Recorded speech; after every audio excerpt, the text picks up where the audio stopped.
내가 너 하나 보고 살았지. 그 말에 자식은 아무 말도 못합니다.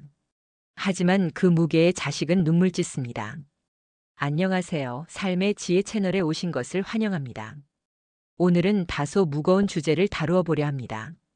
바로 부모 역할을 제대로 하지 못하는 부모에 대한 이야기입니다. 최근 한 30대 남성이 극단적인 선택을 했다는 안타까운 소식이 있었습니다. 그의 부모는 자식의 돈을 관리한다며 가져가서는 돌려주지 않았고, 그로 인해 자식은 경제적인 어려움에 시달리며 가족과의 갈등 속에서 삶을 마감하게 되었습니다. 이러한 사례는 우리 사회에서 결코 드문 일이 아닙니다. 오늘은 이러한 현실을 함께 들여다보고 우리가 어떤 부모가 되어야 하는지에 대해 생각해보는 시간을 가지려 합니다. 부모란 단지 자식을 낳았다는 이유만으로 완성되는 자격이 아닙니다. 부모는 자식을 사랑하고 보호하고 그들이 자립할 수 있도록 이끄는 가장 큰 조력자여야 합니다. 그러나 어떤 부모들은 이 기본조차 외면한 채 자식을 자신의 생계 수단처럼 여깁니다. 때로는 자신의 부족함을 감추기 위해 자식의 등 위에 빨대를 꽂고 그들의 삶을 갉아먹습니다. 이런 부모들은 말합니다. 내가 널 어떻게 키웠는데. 하지만 정작 자식이 힘들어 눈물을 흘릴 때 내가 너 키우느라 고생했지라며 외면합니다. 자식의 수입은 당연히 자기 것이라 여기고 자식의 시간과 삶까지 소유하려 합니다. 늙고 힘든 건 이해할 수 있지만 철면피처럼 아무런 미안함도 없이 자식에게 의존하는 건 사랑이 아니라 착취입니다. 진정한 부모는 자식의 인생을 응원합니다. 자식이 행복하길 바라는 마음 하나로 스스로 자립하고 부담을 줄이려 애씁니다. 사랑은 손을 벌리는 게 아니라 조용히 등을 밀어주는 것. 나이든 부모가 해야 할 마지막 역할은 자식이 가벼운 마음으로 삶을 살아갈 수 있도록 자신을 정리하는 것입니다. 부모라는 이름에 책임이 없는 사랑은 없습니다. 제가 아는 분의 이야기를 해보려고 합니다. 그 사람은 30대 중반의 가장입니다. 서울과 경기도를 하루에도 몇 번씩 오가고 있습니다. 새벽 4시 누구보다 이른 시간에 눈을 뜨고 마트에서 산 커피 하나를 손에 쥔 채 차량에 오릅니다. 유통 관련 일을 하며 소형 거래처를 돌고 물건을 싣고 틈틈이 전화를 받으며 하루를 쪼개고 계십니다. 겉보기엔 사업가이지만 실상은 매일 도로 위에서 구슬땀을 흘리는 고된 삶이십니다. 올해 37, 2살 된 아이의 아버지이자 한 가정의 가장인 민수 씨의 이야기입니다. 민수 씨는 가족을 사랑하십니다. 아내와 아이 그리고 무엇보다도 어머니를요. 어머니는 올해 63이십니다. 아직은 건강하시고 일주일에 몇 번씩 등산도 가십니다. 하지만 경제활동은 전혀 하지 않으십니다. 모아놓은 노후 자금도 없습니다. 생활비, 병원비, 필요한 용돈까지 모두 민수 씨의 몫입니다. 민수 씨는 가끔 답답하니 어머니에게 이렇게 얘기를 해봅니다. 어머니, 요즘 마트 일이나 청소 같은 일도 괜찮다고 하더라고요. 하루 몇 시간만 하셔도 생활에 보탬이 되실 텐데요. 민수 씨가 조심스레 말씀을 드리면 어머니는 늘 같은 말로 대답하십니다. 내가 이 나이에 나가서 그런 일을 하라고. 난 그런 일 못한다. 그 순간 민수 씨는 입을 다물고 맙니다. 그러나 마음은 무너져 내립니다. 어머니는 종종 나는 너 하나 보고 산다고 하시는데 민수 씨에게 그 말은 사랑이 아니라 책임으로 들릴 때가 많다고 하십니다. 민수 씨의 수입은 들쭉날쭉합니다. 경기가 안 좋을 때는 겨우 생활비만 충당되기도 어렵습니다. 본인의 가정도 돌봐야 하고 어머니도 모셔야 하니 마음은 늘 조급하고 통장은 비어갑니다. 밤이면 운전대에 머리를 기대고 조용히 우시기도 합니다. 저는 누구한테 기대야 하나요? 그는 아내에게도 친구에게도 누구에게도 하소연할 곳이 없습니다. 그저 매일을 묵묵히 버티십니다. 아파트 근처 마트에서 일하시는 60대 아주머니들을 보며 민수 씨는 속으로 생각합니다. 우리 어머니도 조금만 의지만 있으시다면 충분히 하실 수 있으실 텐데. 어머니는 체면이 안 선다. 내가 널 어떻게 키웠는데 라고 하시며 단호히 거절하십니다. 어릴 적 어머니가 혼자 힘겹게 키워주신 기억이 아직도 생생합니다. 하지만 그 기억이 이제는 무겁고 벅차게만 느껴집니다. 사랑이 의무가 될 때 마음은 서서히 무너집니다. 민수 씨는 요즘 자신의 삶이 부모님의 보험처럼 느껴진다고 하십니다. 자신의 노후를 준비할 틈도 없이, 아이 교육비를 계획할 여유도 없이 매달 어머니의 생활비를 먼저 계산해야 합니다. 사랑하는 가족을 책임진다는 것이 얼마나 자랑스러운 일인지 민수 씨는 잘 알고 계십니다. 하지만 지금의 민수 씨에게 가족과의 사랑은 족쇄가 되어 고통스럽게 합니다. 지금 민수 씨는 더 이상 여유가 없습니다. 고된 하루의 끝에서 누군가 당신도 괜찮냐고 물어봐 주길 바라십니다. 가끔은 숨이 막혀 죽을 것 같다고 합니다.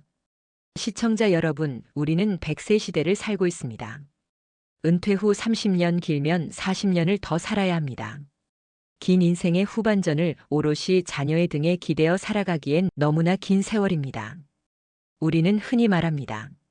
부모니까 당연히 해야 한다. 자식이니까 당연히 이렇게 해야 한다. 당연한 것은 없습니다. 서로에게 짐이 되고 족쇄가 된다면, 그 안에 사랑과 존중이 빠진다면 아무리 가족이라도 관계는 병들게 됩니다. 가톨릭 대학교 명예교수이자 가족상담 전문가이신 김모 교수는 이렇게 말씀하십니다. 가족 간 갈등의 본질은 기대의 차이에서 비롯됩니다. 부모는 자식을 믿고 의지하려 하고 자식은 부모가 자신을 이해해 주기를 바랍니다. 하지만 그 기대가 어긋나면 실망은 상처가 되고 서로 상처를 주다 보면 멀어지게 됩니다. 교수님은 덧붙이십니다. 부모가 자식을 내 것처럼 생각하면 자식은 결국 짐을 지게 됩니다. 사랑이란 선택할 수 있을 때 비로소 따뜻해집니다. 자식이 부모에게 다가올 수 있도록 부모가 먼저 여유를 보여줘야 합니다. 심리학자 애들러는 이런 말을 남겼습니다. 삶의 대부분의 고통은 인간관계에서 온다. 부모-자식 관계도 예외가 아닙니다. 특히 경제적인 의존이 장기화되면 관계는 더욱 불균형해집니다. 서울대 사회학과 연구팀의 최근 발표에 따르면 60대 이상 노년층의 경제활동 참여율은 꾸준히 증가하고 있지만 아직도 자식에게 기대는 노후를 당연시 여기는 문화가 강하게 남아있다고 합니다. 이는 자녀 세대에게 정신적, 경제적 부담을 넘기며 결국 부모와 자식 모두에게 감정적 상처를 남깁니다. 그렇다면 해답은 무엇일까요? 전문가들은 자립과 신뢰를 해법으로 제시합니다. 부모가 스스로 할 수 있는 일은 최대한 해보려는 자세, 자녀에게 기대기보단 함께 살아가려는 마음이 필요합니다. 국민연금, 기초연금, 노인 일자리, 주거복지제도 등 국가의 다양한 제도를 활용하면 조금씩 삶의 자립 기반을 마련할 수 있습니다. 꼭 대단한 일이 아니어도 좋습니다. 하루 몇 시간 일하며 활력을 찾고 자녀에게 엄마는 오늘도 해냈어라고 말할 수 있다면 그 자녀는 부모를 더욱 존경하게 됩니다. 마지막으로 김 교수는 이렇게 말씀하십니다. 자식이 부모를 떠나는 이유는 부모 부양에 대한 부담감 때문입니다. 자식은 부모를 사랑하지만 그 사랑이 무거워지면 결국 등을 돌리게 됩니다. 자식을 진심으로 사랑하는 부모라면 자식이 무너지지 않도록 부모 스스로 홀로 서기를 해야 합니다. 이런 질문을 해보신 적 있으신가요? 나는 지금 어떤 부모인가? 나는 자식에게 어떤 존재로 남고 있을까? 자식은 말하지 않습니다. 부모가 부담스럽다고, 무겁다고, 힘들다고 말하지 않습니다. 대신 묵묵히 일합니다. 웃으며 효도합니다. 그리고 밤이 되면 조용히 눈물 흘립니다. 지금 영상을 보고 계신 당신께 감히 질문 하나 드리고 싶습니다. 당신의 자녀는 당신을 생각할 때 따뜻할까요? 무거울까요? 사랑은 관계입니다. 관계는 주는 것과 받는 것 사이의 균형입니다. 그리고 부모-자식 사이는 그 어느 관계보다 섬세해야 합니다. 과거에는 부모가 절대적인 존재였습니다. 가부장적인 부모는 가정의 왕이었습니다. 하지만 지금은 시대가 바뀌었습니다. 자식은 부모의 명령을 듣는 존재가 아니라 함께 인생의 마지막을 나누는 성숙한 파트너입니다. 이제는 우리가 먼저 변해야 할 시간입니다. 100세 시대. 예수는 이제 중년이고 칠수는 노년의 초입입니다. 그런데 우리는 벌써 손을 놓고 등을 기대고 이제는 내가 해줘야지라고 말하고 있지는 않으신가요?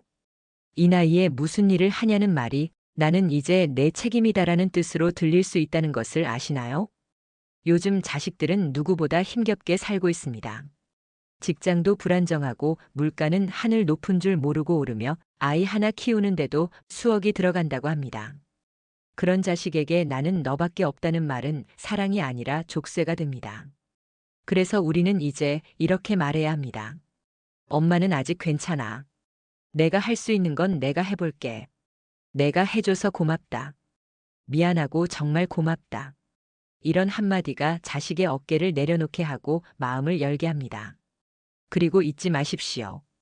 자식에게 존경받는 부모는 반드시 이유가 있습니다. 그들은 스스로를 낮추고 자식을 존중하며 할 수 있는 범위 내에서 스스로를 책임지려 노력합니다. 이제는 우리도 그럴 수 있습니다. 청소하는 일, 주방일, 아르바이트, 공공근로. 이제는 그런 일들이 부끄러운 것이 아닙니다. 오히려 그런 일을 자발적으로 해내는 부모는 자식에게 당당한 어른으로 남습니다. 자식은 그런 부모를 보고 이렇게 말합니다. 우리 엄마, 우리 아버지 참 대단한 분이야. 사랑은 상대를 위해 내 마음을 움직이는 일입니다. 희생을 요구하지 않고 감정을 강요하지 않는 것입니다. 그저 자식이 지치지 않도록, 삶이 고되지 않도록 조심스레 등을 토닥이는 일입니다. 이 영상을 보고 계신 시니어 여러분, 우리는 앞으로 더 오래 살아야 합니다. 그 긴 시간 동안 의존이 아닌 자립으로, 강요가 아닌 이해로 자식과 따뜻한 인생 후반전을 함께 살아가야 합니다. 그리고 마지막으로 이 말을 꼭 전하고 싶습니다. 자식은 부모가 스스로를 책임지는 사람이 되어줄 때 가까이 다가옵니다. 무거운 짐이 아닌 편안한 그늘이 되어주세요. 그럴 때 자식은 더 많이 웃고 더 오래 곁에 머물 것입니다. 오늘의 이야기가 당신의 마음에 조용한 파문 하나를 남겼기를 바랍니다. 나는 어떤 부모였는가? 나는 지금 어떤 사람이 되어가고 있는가? 돌아보는 시간이 되었기를 바랍니다. 관계는 서로가 상대를 배려하는 마음이 있을 때 오래오래 이어갈 수 있습니다. 자식에게 기대기보다는 함께 나누고 함께 웃고 함께 걸어가는 동반자가 되어주세요. 그 따뜻한 마음이 자녀에게는 가장 큰 선물입니다. 우리 시니어 여러분들, 현명하게 세상을 살아갑시다. 구독과 좋아요 하셨나요? 주변 지인들에게 삶의 지혜 채널 공유도 해주세요. 삶을 지혜롭게 하는 좋은 글로 또 오겠습니다. 오늘 하루도 행복하세요.